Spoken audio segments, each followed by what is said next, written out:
자, 저 들어왔습니다. 국성욱 강사입니다. 자, 이번 주에는 우리가 개발론부터 후반부를 지금 이제 강의가 들어갈 텐데, 이 개발론 뒤부터는 정말 누구든지 맞출 수 있는 주제죠. 그래서 강의를 한번 듣고, 기출문제 한번 확인하고, 다음 주에 복습 모의고사 다시 한번 확인하고, 자, 그리고 간만에 이제 질문이 들어오기 시작해요. 물론 짜실짜실한 질문들은 많이 들어오는데 뭔가 요청의 질문,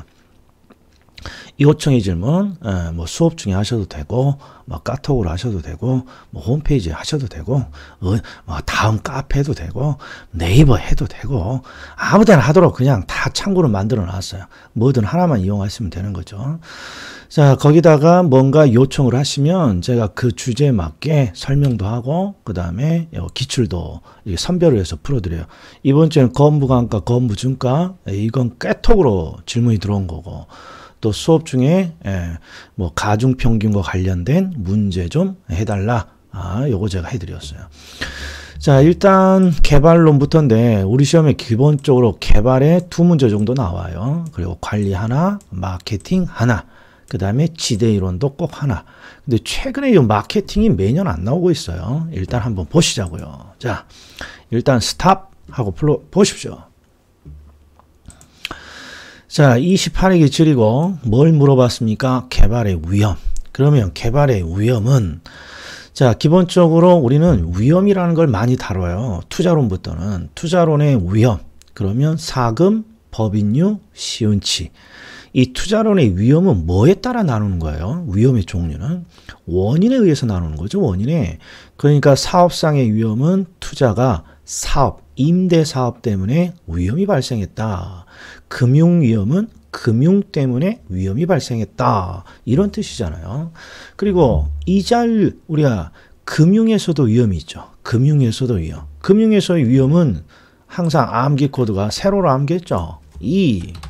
이자율 위험, 그 다음에 채무 불이행 위험, 그 다음에 조기 상환 위험. 그리고 이 금융의 위험은 우리가 이렇게 왜 암기했어요? 채무 불이행 위험은 시장금리와 상관없지만 이자율 위험은 시장금리가 상승할 때, 그 다음에 조기 상환 위험은 시장금리가 하락할 때. 그래서 이자율 위험은 시장금리가 상승할 때, 조기 상환 위험은 시장금리가 하락할 때, 그걸 우리가 해석하기 위해서 이체조 이렇게 순서대로 암기를 했죠. 자, 그리고 이제 드디어 어디서 개발에서도 위험이 있대요. 개발에도 불확실성이 있겠죠.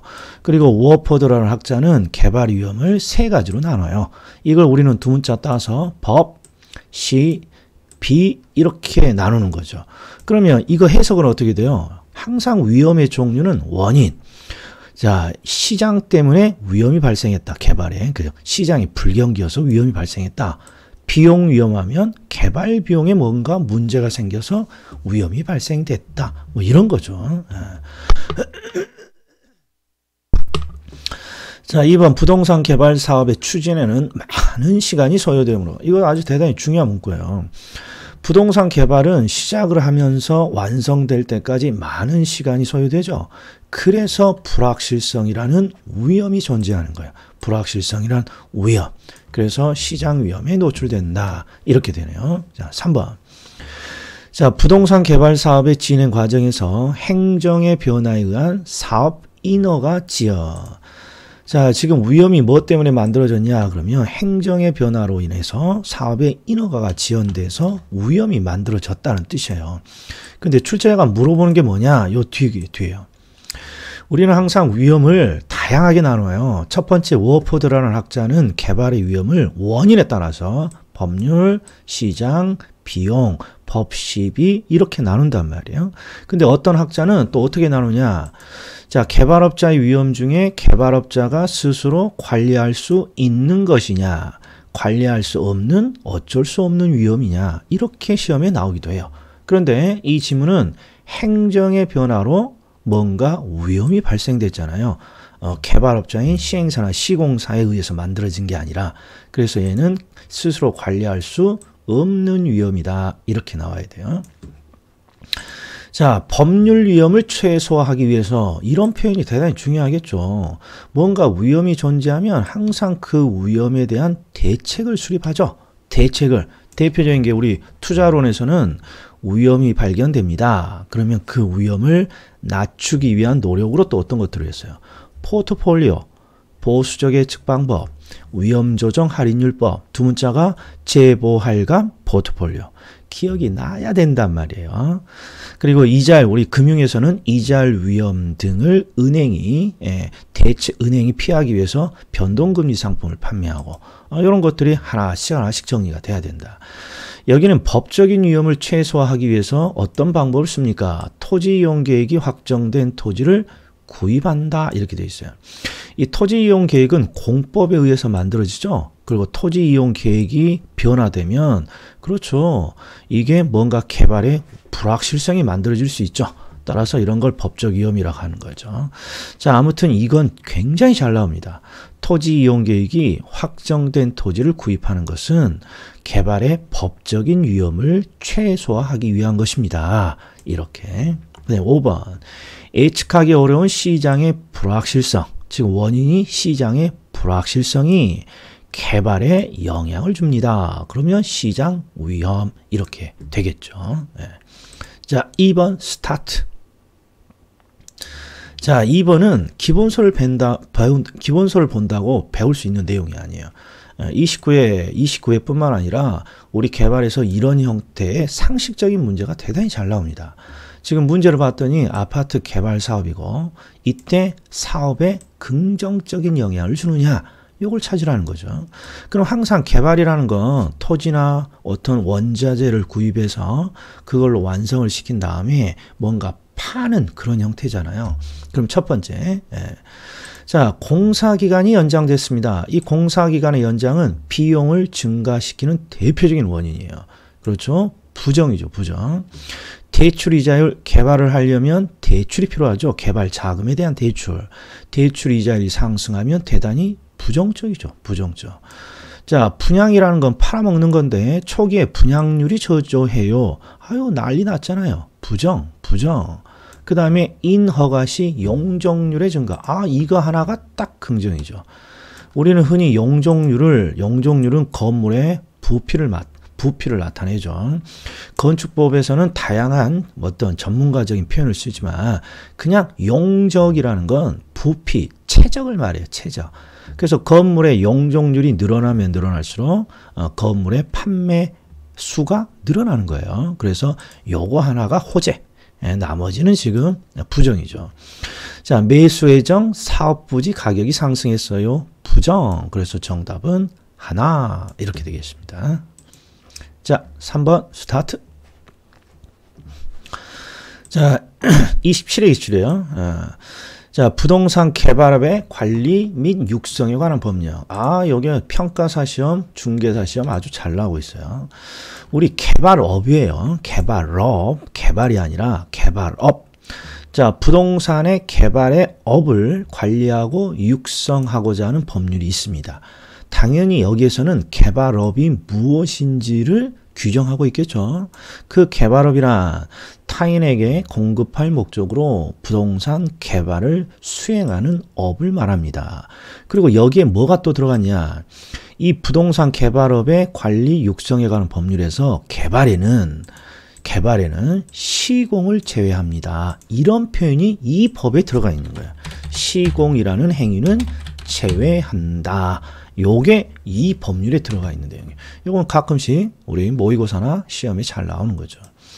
자, 여기 또 나왔네요. 법적인 위험을 줄이는 하나. 좀 전에는 어떤 거 봤어요? 토지 이용 계획이 확정된 토지를 구입합니다. 아우, 여기 또 나왔어요. 토지 이용 계획이 확정된 토지를 구입하는 것입니다. 맞았죠? 그다음에 3번. 시장성 분석은 이번 강의에서 뺐어요. 그럼 넘어가자고요. 4번. 토지개발 신탁. 자, 신탁이 나오면 항상 위탁과 신탁을 구분해야죠. 구분. 자, 위탁은 개발업자에게 개발 사업을 부탁합니다. 근데 부탁을 할 때 공짜로 부탁해 줄 수 없죠. 반드시 수수료를 지급합니다. 그래서 위탁 방식은 항상 개발업자에게 개발 전체를 부탁하는 방식이고 수수료라는 걸 지급하는 거죠. 그런데 신탁이라는 게 있죠. 신탁은 항상 믿고 부탁하는 거죠. 위탁은 그냥 부탁하는 거고 신탁은 믿고 부탁하는 거예요. 그러면 믿고 부탁합니다 라는 걸 위탁이랑 구별하기 위해서 믿고 부탁한다는 게 뭐니? 즉 형식적으로 소유권을 이전시키는 게 믿고 부탁한다는 거죠. 믿고. 그래서 항상 신탁에서는 두 가지가 나오죠. 항상 형식적으로 소유권이 신탁회사에 이전이 된다. 신탁회사. 그 다음에 개발의 자금은 신탁회사가 조달합니다. 이 두 가지가 꼭 시험에 나오는 거죠. 자, 한번 읽어볼까요? 아이고. 자, 토지개발 신탁은 신탁회사가 토지 소유권을 이전받아 토지를 개발한 후에 분양하거나 임대해서 그 수익을 신탁자에게 되돌려주는 것입니다. 이게 신탁이죠. 신탁회사.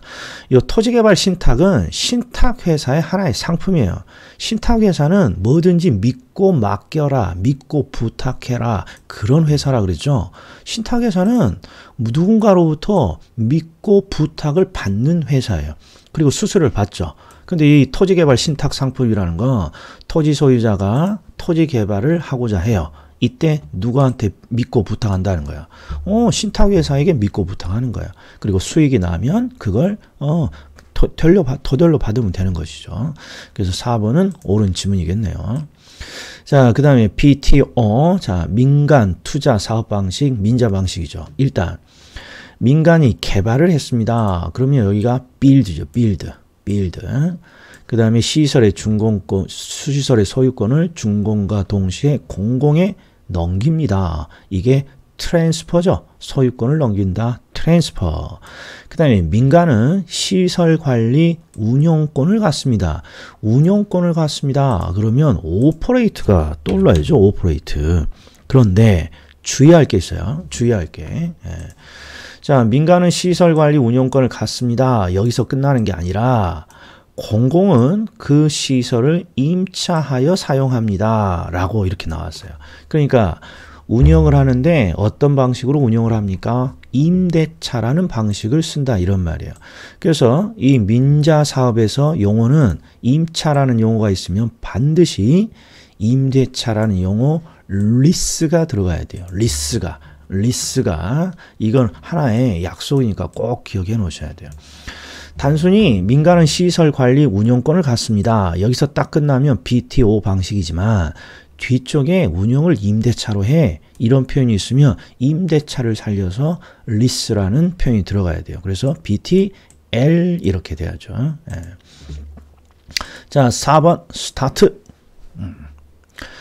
자, 29의 기출이네요. 지금 개발 사업의 방식을 물어봤어요. 그러면 기업. 토지 소유자가 토지 소유권을 유지한 채 일단 토지 소유권을 유지합니다. 신탁은 아니죠. 믿고 부탁할 때는 항상 토지 소유권을 형식적으로 넘기는 거니까. 그 다음에 개발업자에게 사업 시행을 맡기고 개발업자에게 사업 시행을 맡긴다는 거 부탁한다는 뜻이잖아요. 부탁. 수수료를 뭔가 받고 그러니까 결국 얘는 위탁 방식이네요. 위탁. 그다음에 토지 소유자로부터 형식적인 소유권을 이전받습니다. 그럼 믿고 부탁하는 거니까 신탁. 그래서 정답은 2번. 자, 30회요. 스타트. 부동산 관리에 관한 설명인데 일단 관리는 문제가 그렇게 어렵지 않아요. 이런 형태의 30회 이런 문제는 정말 쉬운 문제죠. 한 5초 만에 해결을 할 수 있죠. 그러나 기본적으로 관리는 어떤 틀을 기억하고 있어야 돼요. 제가 항상 하는 틀이 수업 중에 하는 틀이죠. 첫 번째 여기요. 중간부터. 나의 상식의 관리는 우리 관리하는 주체들이 시설을 유지하고 보수하는 이런 걸 우리는 배워왔죠. 시설의 유지, 보수. 이걸 우리는 기본적으로 관리라는 형태로 머릿속에 들어가 있단 말이에요.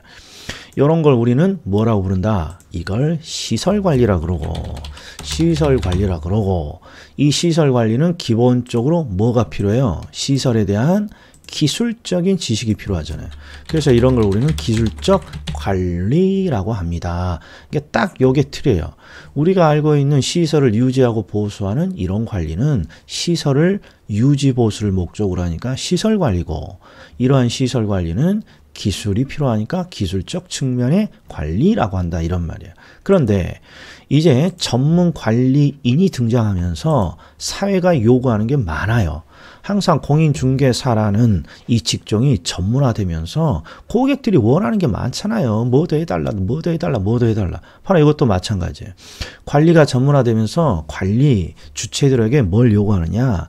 예전에는 단순히 시설을 유지 보수하는 기술적인 측면만 다루었지만 지금은 경제적 측면의 관리와 법률적 측면의 관리를 아울러 함께 포함해서 관리를 좀 종합적으로 좀 해주면 안 되겠니? 이렇게 요구를 하죠. 그래서 탄생한 부분이 바로 요 종합관리죠. 종합. 그리고 이 종합관리에서는 항상 어떤 게 시험에 나옵니까? 어떤 내용이 기술적인 측면의 관리고 어떤 게 경제고 어떤 게 법률적 측면의 관리입니까? 요거 구분하라는 거죠. 요거. 그 다음에 이렇게 전문가의 등장으로 관리가 종합적으로 되자 이제 관리가 확대돼요. 첫 번째, 단순한 시설의 유지 보수에서 임대차 수익의 극대화라는 임대차 관리로 확대가 되고, 더 나아가서 당신의 부동산을 맡겨주세요. 당신의 자산을 맡겨주세요. 그러면 당신의 자산을 불려주겠습니다. 이런 자산관리의 영역까지 흘러가게 되는 거죠. 그러니까 요 세 가지가 바로 시설관리, 임대차관리, 자산관리고, 그리고 전통적으로 관리에 누가 관리를 하느냐 해서 소유자가 직접 관리하는 자가관리가 있고 전문업체에 위탁하는 관리가 있고, 이 두 개가 혼합된 혼합관리가 있습니다. 이 틀이 머릿속에 딱 들어왔을 때 관리에 뭔가 설명을 할 때 자신감이 붙는 겁니다. 이게. 근데 지금 이 문제는 바로 요거죠. 여기에 있는 내용이 여기에요. 시설이냐, 임대차냐, 자산관리의 내용이냐. 이걸 묻는 거예요. 자, 그러면 포트폴리오, 투자 위험, 재투자, 재개발, 임대, 마케팅, 우리들이 알고 있는 상식의 관리는 아니죠. 우리들이 알고 있는 상식의 관리는 뭐예요? 시설물의 유지 보수잖아요. 시설물의 유지 보수. 그러니까 여기에 있는 내용은 전부 다 부동산을 나에게 맡겨주세요. 부동산이라는 자산을 나에게 맡겨주세요. 그러면 포트폴리오 또는 재투자, 재개발 또는 마케팅 이런 것들을 통해서 당신의 부동산이라는 자산을 불려주겠습니다. 이게 자산관리죠. 자산관리. 자, 6번 스타트. 자, 27회는 부동산 관리 방식이에요. 여기는 딱 봤더니 바로 요 내용이죠. 자가관리냐, 위탁관리냐, 혼합관리냐. 자, 자가관리와 위탁관리는 항상 장점, 단점 다 요런 것만 시험에 내죠. 근데 자가관리에서 꼭 알아야 될 장점이 있어요. 자, 첫 번째. 건물 소유자가 직접 관리하니까 소유자의 의사 능력 또는 소유자의 의사 또는 지위, 그 다음에 통제 이런 것들이 강력하게 발휘되죠. 그 다음에 기밀유지, 보안의 유지에서 유리합니다. 그러면 자가관리잖아요. 자가관리. 그리고 자, 건물 소유자가 직접 관리를 하니까 전문 업체보다는 안일 할 수 있겠죠. 아니 뭐 오늘 아니면 내일 뭐 일하지? 이런 게 아니로 하잖아요. 그리고 전문 업체가 아니라 전문성이 낮은 경향이 있습니다. 이렇게 가야죠. 일단 자가관리는 출제자의 의도는 위탁관리보다는 전문성이 낮다. 안 좋은 관리라고 생각하는 거예요. 그런 측면에서 요 안일화와 전문성이 낮다. 이렇게 해석을 해줘야죠. 그러면 자가관리가 어디 있어요? 없어요. 요거. 자가관리를 우리 출제자에 따라서는 직접 관리라고 하죠. 건물 소유자가 직접 관리합니다. 전문업체가 전문업체에 위탁합니다. 혼합관리입니다. 자, 7번 마케팅이에요. 마케팅. 자, 스타트. 자, 마케팅 전략도 어떤 틀을 하나 갖고 있어야 돼요. 관리처럼. 그럼 한번 해보죠. 마케팅. 자, 기본적으로 마케팅 관리는 세 가지로 나눠지잖아요. 첫 번째, 세 가지로. 첫 번째, 시장을 점유해서 수익을 극대화하겠습니다. 시장 점유, 마케팅. 아니야. 고객을 점유해서 수익을 극대화하겠어요. 고객 점유, 마케팅. 아니야. 나는 고객과의 지속적인 관계 유지를 통해서 수익을 극대화하겠어. 그러면 이게 관계 마케팅. 근데 이 중에 항상 시험에 가장 잘 나오는 것은 시장점유 마케팅이죠. 자, 일단 시장점유 마케팅에서 자주 나오는 문구가 첫 번째, 공급자 중심의 마케팅이죠. 공급자, 즉 공급자, 기업들은 항상 가장 먼저 시장을 보다 많이 점유하려는 노력을 하죠. 이게 공급자 중심의 마케팅이에요. 그리고 이런 공급자 중심의 마케팅을 세우는 세부적인 전략에 STP, 아이고 소문자네. STP라는 게 있고, 그 다음 밑에 4P 믹스라는 게 있죠. 그러면 하나씩 볼까요? STP는 어떤 흐름을 가지고 있죠. 아이고 목이 잠기네요. 자, STP는 항상 흐름이 있어요. 항상 마케팅 전략을 수립할 때 가장 기본이 되는 게 STP인데 항상 이렇게 해석을 하죠. 먼저 시장을 쪼개요. 시장을 잘게 쪼갠단 말이에요. 그럼 뭐 하려고 시장을 잘게 쪼개니? 그 쪼갠 시장에서 내가 가장 자신 있을 만한 시장을 타켓으로 잡기 위한 것이죠. 타켓. 이게 타겟팅이에요. 타켓. 그런데 내가 목표 시장으로 설정한 이 시장에도 이미 경쟁업체가 많아요. 그래서 이 목표 시장에서 내가 이기기 위해서는 나만의 포지셔닝을 해야 합니다. 포지셔닝은 포지션이라고 자꾸 해석하는 게 유리해요. 시험에 포지셔닝이라고 잘 나오니까. 그래서 STP를 다시 정리하면 시장을 세분한다. 그리고 세분된 시장 중에서 내가 자신 있는 시장을 선택한다. 그리고 이 자신 있는 시장에서 목표를 달성하기 위해서 나는 포지셔닝을 한다. 이런 거야. 우리가 시험 과목으로 치면 일단 공인중개사 시험 과목을 나눠요. 그리고 나서 거기서 가장 자신 있는 과목을 선택하는 거죠. 학교라면 학교론. 이게 타겟팅이죠. 그리고 타겟팅을 설정했으면 그냥 내가 학교론의 고득점을 목표로 했다고 점수가 나오는 건 아니겠죠. 그래서 고득점을 하기 위해서 다양한 포지셔닝을 갖는다 이런 말이에요. 이게 P 포지셔닝이죠. 근데 이 포지셔닝 우리나라 말로 항상 경쟁적 위치를 차별화 또는 경쟁적 위치를 설정하다 이런 뜻이에요. 포지셔닝이. 근데 어떻게 하면 차별화, 나만의 차별화, 경쟁적 위치를 설정할 수 있나요? 그 네 가지 방법으로 4P가 있는 거죠. 4P가. 그래서 최소한 4P 정도는 흐름이 나와야 돼요. 제품을 차별화합니다. 그 다음에 가격을 차별화합니다. 유통 경로 플레이스를 차별화합니다. 그 다음에 뭐예요? 판매 촉진, 프로모션이죠. 프로모션을 합니다. 딱 이 네 가지. 자, 그럼 들어가 보겠습니다. 자, 부동산 마케팅에서 시장 세분화. 자, 세그멘테이션이나 시장 세분화가 나왔으면 시험은 뻔해요. S냐, T냐, 포지셔닝이냐. 자, 부동산 시장에서 마케팅 활동을 수행하기 위해서 구매자 집단을 세분합니다. 세그멘테이션, 시장 세분화 맞았네요. 그 다음 2번, 타겟. 부동산 마케팅에서 표적 시장이란 세분된 시장 중에서 부동산 기업이 표적으로 삼아 마케팅 활동을 수행하는 시장을 말합니다. 자, 표현은 귀에 안 들어오지만, 눈에 안 들어오지만 뭔가 표적으로 삼아서 활동을 수행하는 시장입니다. 결국 타겟팅을 했다는 뜻이죠. 그 다음에 마케팅 믹스라고 나오면 항상 4P 믹스를 말해요. 4P 믹스. 그래서 네 가지 P를 찾으라는 건데 플레이스 하면 유통경로, 프로덕트 하면 제품 차별화, 프라이스 가격, 프로모션 촉진이네, 촉진. 맞았어요. 자, 판매 촉진, 프로모션, 촉진. 표적 시장의 반응을 빠르고 강하게 자극, 유인하기 위한 전략을 말합니다. 아유, 이것도 눈에 안 들어와요. 뭔가 시장의 반응을 빠르고 강하게 자극, 유인하기 위한 전략입니다. 아니, 뭔지 모르면 통과해야죠. 일단 통과해봐요. 5번.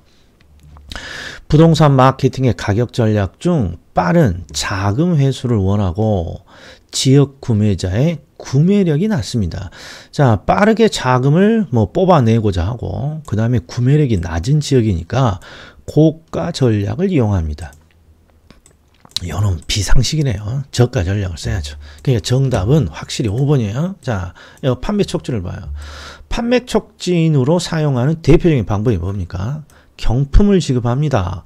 사은품을 지급합니다. 추첨을 통해 무슨 혜택을 줍니다. 경품, 사은품 지급 이런 거잖아요.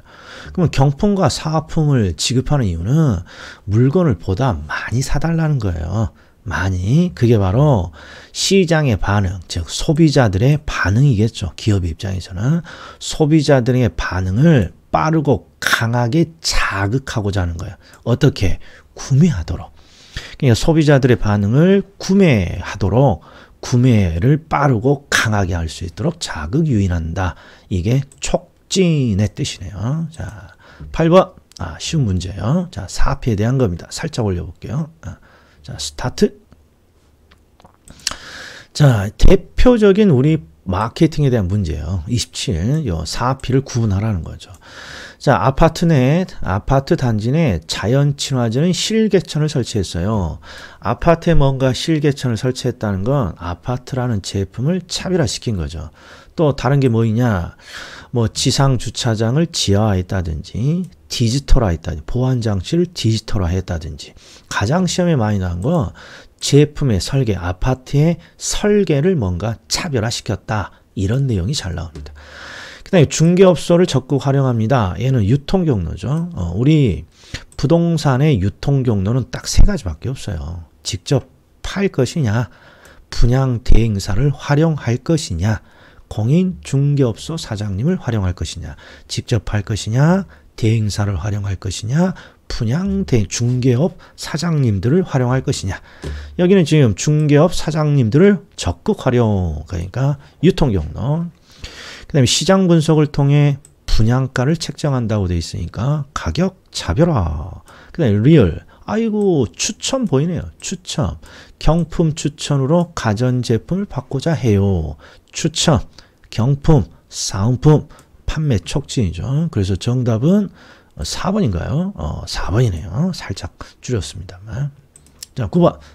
지대이론 29회 스타트. 자, 이번 1월 2월 강의에는 지대 이론에 대해서 전체를 다 하진 않았어요. 가장 기본적인 것만 제가 했어요. 어떤 거냐? 차액지대 했고, 절대지대 했고, 입찰지대 했어요. 준지대는 상급론이고요. 경제지대는 우리 시험 범위를 넘어가는 거예요. 경제지대는 우리 시험 범위를 넘어가요. 그래서 막판에 제가 한 번 정도만 언급을 해요. 일단, 자, 해석을 해보자고요. 차액지대는 리카르도고, 차액이 무엇을 만들어낸다? 지대를 만들어냅니다. 지대는 임대료죠. 임대료. 그러면 차액이란 게 뭐니? 자, 항상 비옥한 토지와 비옥하지 않는 토지 사이에서는 생산력의 차이가 발생하죠. 즉 비옥도에 따른 생산력 차이, 이게 차익이고 이 차익이 지대를 만들어냅니다. 그 다음에 절대지대는 절대권이 지대를 만들어내죠. 절대권. 이 절대권이라는 건 소유권. 자, 토지 소유자들은 소유권에 의해서, 즉 소유권인 절대권에 의해서 지대를 요구합니다. 이렇게 되는 거죠. 그 다음에 입찰지대는 임대료, 토지에 대한 임대료는 입찰 경쟁을 통해서 지대가 결정이 돼요. 자, 토지는 좋고 토지를 달라는 사람들이 많다면 당연히 토지 소유자는 자신의 토지를 입찰에 붙이고 그 입찰에 붙여져서 결국 지대, 임대료가 결정이 된다는 뜻이죠. 이렇게 간단하게 해석을 하면 이 문제가 너무 쉬워지는 거예요. 이건 제가 강의를 하면 1시간 내에 해요. 그러나 결국 암기 딱 코드는 리카르도의 차액지대는 비옥도에 따른 생산력 차이가 지대를 만들어냅니다.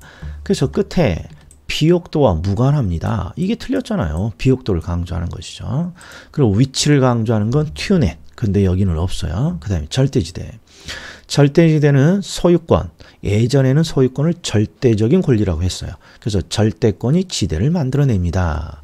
토지의 생산성과 무관하게 토지가 개인에 의해 배타적으로 소유권에 의해서 발생합니다. 이렇게 되는 거죠. 그 다음에 5번. 입찰지대. 입찰지대는 토지의 임대료는 입찰 경쟁에 의해서 결정이 되는 거죠. 자, 토지 소유자의 노력과 희생이 없이 사회 전체의 노력에 의해 창출된 지대입니다.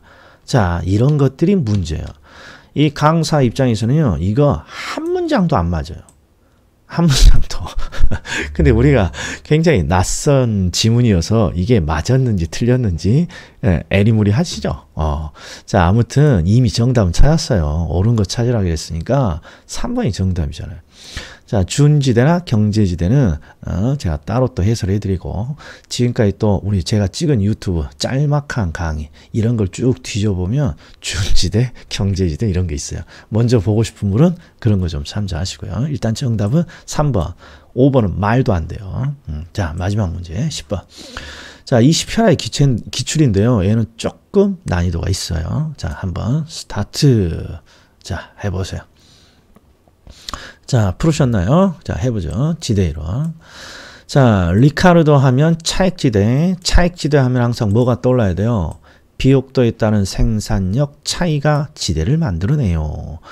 자, 그런데 항상 가정이 뭡니까? 비옥한 토지는 희소하고 수학 체감의 현사, 이게 차익을 만들어낸다고 했죠. 그리고 토지의 질적 차이, 이게 비옥도의 차이예요. 비옥도의 차이. 그러니까 질적인 차이, 비옥도의 차이에 의해서 임대료가 만들어지고, 리카르도의 기본 가정은 비옥한 토지는 희소하고 수학 체감의 현상이 있더라. 두 가지. 기억은 맞았네요. 자, 그럼 봐요. 이 문제는 살짝 난이도가 있어요. 자, 기억번을 봤더니 일단 기억은 들어가야 돼요. 기억은 확실히. 이건 그 누구도 강의 한 번만 들으면 다 맞출 수 있는 거니까. 그럼 벌써 딱 3개만 남는 거예요. 3개만. 마샬? 이게 준지대예요. 마샬의 준지대. 근데 좀 전에 제가 1월, 2월 달에 했다 그랬어요? 안 했다 그랬어요? 안 했어요. 그럼 넘어가요. 튜네. 튜네는 위치지대죠. 위치. 위치에 따른 수송비를 강조했어요. 근데 뒤를 봤더니 생산비, 우둥지, 항계지, 항계지, 우둥지가 나와요. 항계지는 이용하고 있는 토지 중에 비옥도가 가장 떨어진 토지고, 우둥지는 가장 비옥한 토지 아니에요. 항계지는 비옥도가 가장 떨어지는 토지, 우둥지는 비옥도가 제일 좋은 토지. 그냥 비옥도잖아, 비옥도요. 그래서 요 놈은 반드시 틀렸어요. 그러니까 디귿은 들어가면 안 돼요. 그러니까 기억 1번, 3번, 이렇게. 자, 1번, 3번, 4번이 기억이 들어가서 옳은 지문인데 디귿은 들어가면 안 된단 말이에요. 그럼 결국 1번과 3번 둘 중에 하나예요. 1번과 3번. 그럼 마르크스를 보자고요. 마르크스는 도시로부터 거리에 따라 농작물의 재배 형태가 달라진다는 점에서 수송비의 차이를 강조했네요. 그럼 마르크스가 아니잖아요. 튜네이지. 마르크스는 절대지대 소유권을 강조했으니까 결국 리얼도 아닌 거예요.